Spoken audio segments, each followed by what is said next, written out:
গরমকাল পড়লেই আমার মনে হয় আমার চুলের গোছা ধরে কেটে বয়েজ কাট দিয়ে দিই। আমি আমার চুল একদম মেনটেন করতে পারি না। আগাগোড়াই আমার চুলের যত্ন আমার মা নিত।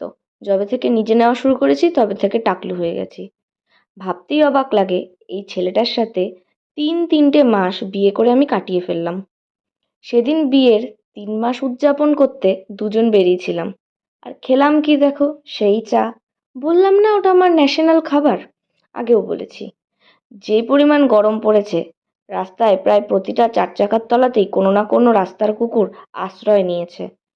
তোমরা সবাই গাড়ি চালানোর আগে একবার গাড়ির নিচটা না সাবধানে চেক করে নিও, তাহলে ওদের প্রাণটা রক্ষা পায় আর কি।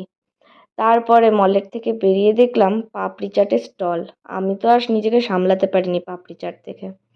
পাপড়ি চাট খেয়ে আমার বর বলল, চলো বিরিয়ানি প্যাক করে বাড়ি গিয়ে সবাই মিলে একসাথে মজা করে খাই।